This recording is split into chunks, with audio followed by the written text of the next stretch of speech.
कोल्हापूर जिल्हा क्रिकेट असोसिएशनच्या वतीनं वार्षिक पारितोषिक वितरण आणि खेळाडू गौरव समारंभाचं आयोजन करण्यात आलं होतं.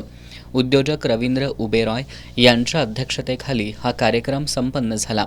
यावेळी भारतीय महिला क्रिकेट संघाचे प्रशिक्षक अमोल मुजुमदार आणि कोल्हापूर जिल्हा क्रिकेट असोसिएशनचे अध्यक्ष माजी खासदार संभाजीराजे छत्रपती यांची प्रमुख उपस्थिती होती. यावेळी बोलताना अमोल मुजुमदार यांनी यश मिळवायचं असेल तर खडतर कष्टाशिवाय पर्याय नसल्याचं सांगितलं. त्यांनी उपस्थित खेळाडूंना खडतर परिश्रम आणि दृढ निश्चय करून ध्येयावर लक्ष केंद्रित केल्यास यश निश्चित मिळेल असा कानमंत्र दिला.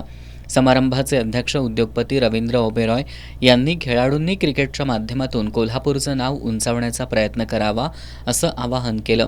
2024-25 या वर्षामध्ये कोल्हापूर जिल्हा क्रिकेट असोसिएशनतर्फे घेण्यात आलेल्या कैलासवासी मुरलीधर सोमाणी 19 वर्षाखालील क्रिकेट स्पर्धा, कैलासवासी बाबा भोसले करंडक, श्री वसंतराव चौगुले क्रिकेट स्पर्धा, कैलासवासी विलास यादव T20, महाजन कदम ग्रामीण T20 ट्रॉफी, कैलासवासी केशवराव गयावळ 19 वर्षाखालील ग्रामीण क्रिकेट स्पर्धा, 14 वर्षाखालील स्पर्धा आणि कैलासवासी लक्ष्मी रंगराव पाटील महिला T20 स्पर्धा या स्पर्धांमधील विजेत्यांना मान्यवरांच्या हस्ते प्रमाणपत्र, स्मृतिचिन्ह आणि रोख रक्कम देऊन गौरवण्यात आलं. यावेळी कोल्हापूर जिल्हा क्रिकेट असोसिएशनचे माजी अध्यक्ष बाळ पाटणकर, श्री वसंतराव चौगुले नागरी पतसंस्थेचे चेअरमन अनिल पाटील, बापूसाहेब मिठारी, NN पाटील, प्राचार्य डॉक्टर संजय दाभोळे, स्पर्धा कमिटी अध्यक्ष कृष्णात धोत्रे आदी मान्यवरांसह कोल्हापूर जिल्हा क्रिकेट असोसिएशनचे संचालक उपस्थित होते.